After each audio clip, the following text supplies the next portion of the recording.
What's up, everybody? Today we gonna dive into more of N8N, and as of part 3, I'll be showing you guys how to create actual workflows and trigger them, execute them. Because, you have to understand basic building blocks before it, because you're not gonna learn so much from listening and learning that this workflow does this and like that. So direct jump on that. So today we gonna learning about backbone concepts and terminologies for N8N. So what's trigger versus node? So basically, triggers are starting points of every N8N workflow. They are basically like motion sensors which sit quietly waiting for something. It's like you can compare it with lighthouse of ships. Like it look aside and for ships, and when a ship is visible to him, it will just basically direct them and stuff like that. So they don't need input from previous steps because they are the first step. They are constantly watching for their specific conditions to be met. For example, a Gmail trigger continuously monitors your inbox for new emails. When a new email arrives, the trigger captures all the email data. Like for this we talked in previous video, like whenever a thing comes in, it get triggers, like automatically triggering workflows and stuff like that. So it's a very good use case for Gmail trigger for an example. And so now we are gonna diving into nodes. So nodes, also called action nodes, are the workhorses of your workflow that actually perform the tasks or actions you want it to perform. So nodes basically input data, do something with it, and produce output data. Nodes can't run on their own. They need data to be passed to them from either a trigger or another node. They are basically an water flow. As soon as water gets into it, it will keep passing from other nodes and stuff like that, like sending emails, updating databases, posting to social media. Nodes are basically building blocks for an workflow chain and stuff like that. Think both of them like a car. The ignition is your trigger, and the engine, which actually makes the car move and does a certain task, is the node. So basically you can compare it with an car. And now we gonna talk about common triggers and node. Honestly, if I were you guys, I would like screenshot this. You can assess this because it's very important, like whole N8N based on these kind of nodes and triggers. So first of thing, webhook trigger kicks off a workflow when it receives an HTTP request. Those who don't know, HTTP request is an like something is hosting on a web or stuff like that. It will just do a task on it and our workflow will get triggered. It is used for integrations with other tools, custom AP apps, and Zapier like automations, make and stuff like that. And like some people want to trigger their workflows on specific dates and time for research purposes. So there are also schedule triggers, runs a workflow at set intervals every x minutes, hours, daily, on Sunday, weekends, stuff like that, like anything used for daily reporting, regular data syncs, batch processing, scraping. Now, like we have talked about this before, Gmail trigger fires when a new email arrives with filter options used for auto replying, sorting, pulling attachments, triggering actions from inbound emails. Google Sheets trigger runs when a row is added. Like whenever we do an action, it will get triggered. Like whenever a new email comes from an company or any prospect, it will get triggered, and just for whatever purpose you have created this automation, it will just do his task. So form survey triggers, whenever a person or prospect fills the form, they will get an quote or stuff like that. Like for an example, we have created an workflow for quotation sender. Whenever a person send his needs and like what he is in need of these workflows and AI, how to implement business in their AI, like in their niche and for their use case, it will definitely trigger the workflow. They just need to put some info in the form used for auto lead capture, onboarding, client intake flows. App specific triggers, new row in Airtable, new payment in Stripe, new message in Slack, like all these are like, they all have different use cases, but they are, in technical ways, they are same. Or for nodes, HTTP request, we talked before, talk to any API, send or receive data via hosting. And Gmail email, send emails, drafts, like they are nodes which you can see like blocks type of things in the N8N, which makes the whole workflow. Google Sheets, read, write or update rows, cells, fetch data for researching. OpenAI and these LLMs generate text, summarize, and it's like giving an AI mind to your workflow to understand more clearly what you are gonna do with this. Set, create or modify variables. Function, write custom JSON or JS for complex logic.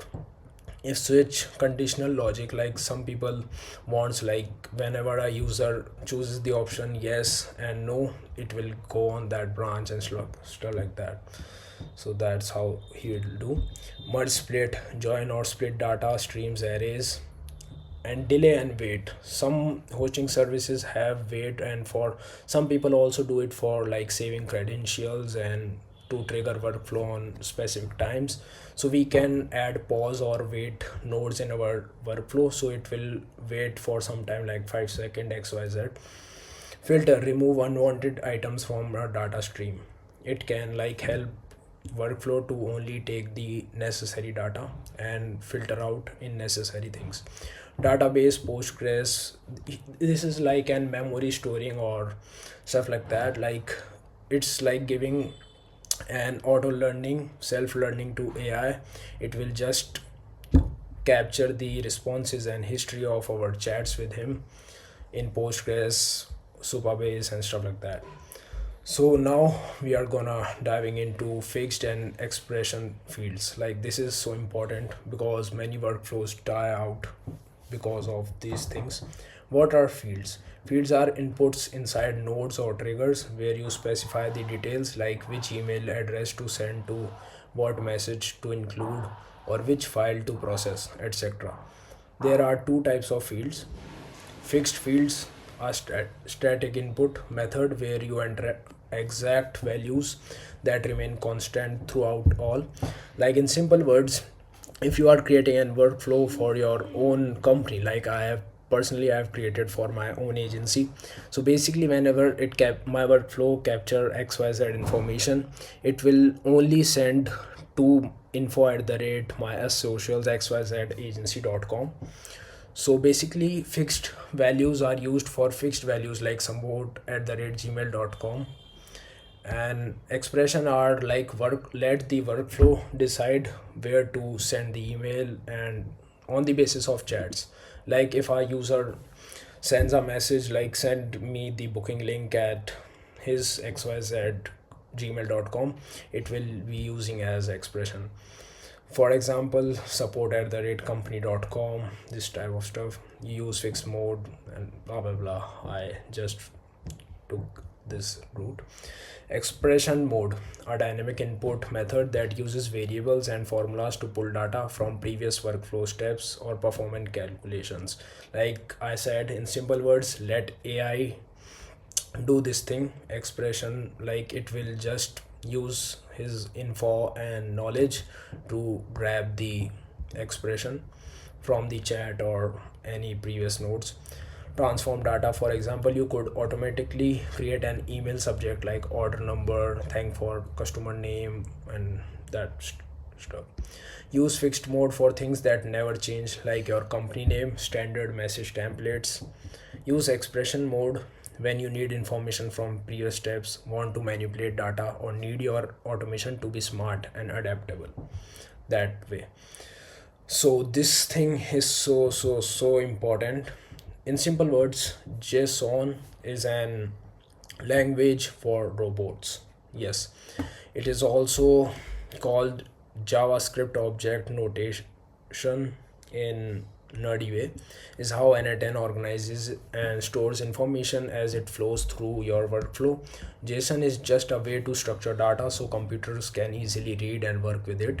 JSON data is organized using key value pairs. Imagine a business card, the key might be name and the value might be John Smith in JSON.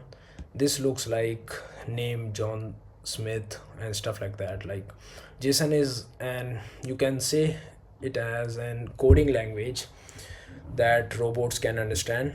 This grouped information is called an object. You can also have list of things called arrays, like list of customer names John Smith, Jane, Bob, Johnson. Examples: in N8N, every piece of data that flows between nodes is structured as JSON. It also structures as tables, schema. We will be talking about this in upcoming steps. But when you pull data from a spreadsheet, each row becomes an JSON object with keys matching your column headers. This standardization means you can easily grab specific pieces of information from any source and use them anywhere else in your workflow. So it's like that. This is the best way to reference data from current or previous nodes in these variable values. So don't worry, you don't have to like necessarily use this thing. You can also read output data via schemas and tables. But yes, JSON is very important for building complex workflows and give an AI a direction in which you have to go. So schemas are organized blueprints that show you the structure of your data in a clean visual format. It's like if you click on this JSON thing, it will show the raw output like this, and if you click on schema, it will just show as an variables. Like here's the thing in brackets like type, it will be shown in a box, so it will look like more compensate and like more uniform and easy to look and good for beginners. So how it is structured without overwhelming you with technical code formatting.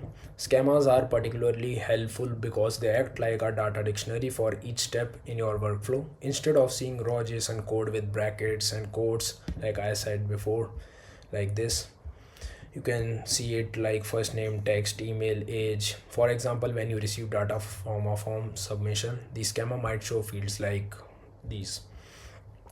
So here's the main breakdown: schema versus JSON versus table views.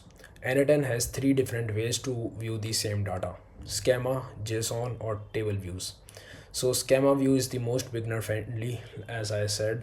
It presents data as organized list, and each piece of information is shown in a clean format with easy to read labels, making it simple to understand what data is available without any technical knowledge. It's like that. And in tables, like it's a traditional way, like in Google Sheets we see the data. The table view presents data in spreadsheet like format with rows, columns, which is perfect when you are working with a multiple records like list of customers, orders, and want to see everything laid out like a traditional database table. So you can choose any of them if you know about them, but if you are just a beginner like most of you guys are, so I will prefer go with schema, no doubt.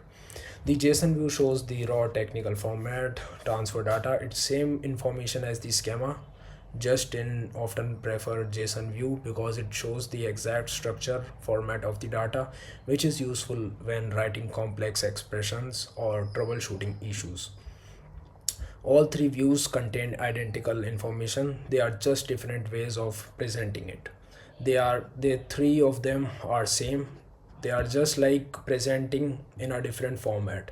The three are all the same infos but just presenting in three different formats. So I just wanted to you guys give a brief example of like how these nodes look like and what work they do. Like on form submission, like as we talked before, on like these webhook triggers, like whenever a form is fill in, they will trigger the whole workflow. So here the workflow will get triggered and it is connected with an http of socials.ai, my agency, and then like it is for like accessing three channels and researching on content and providing value for these channels. And then this workflow will split out channels and loop over times, and then channel outliers here which is an API scraper which research content and it will just sort. So basically these are the nodes of filter, limit, like as I said, limit and weight nodes. So how many videos we need to research, here's the limit of 5 to 10 videos, and here's the set fields, and like title analyzer. Here's the thing comes when we give AI mind to workflow. AI take over the workflow here and just merge them all, and it just append sheet, like it just save all info in the Google Sheets. And here, like these nodes, like I just wanted to give a brief example of nodes, HTTP set nodes, like I said before, set nodes and Google Sheets, append sheet, update rows, broad niche, and HTTP request nodes. Here are the like all the nodes and stuff like that. And yes, I'm not gonna like just tell you guys to how to actually make the workflows in this video, because this is a thing like you have to learn this thing from a ground up base, so you can actually learn how to create automation. But please guys, understand, you need to do this from ground up.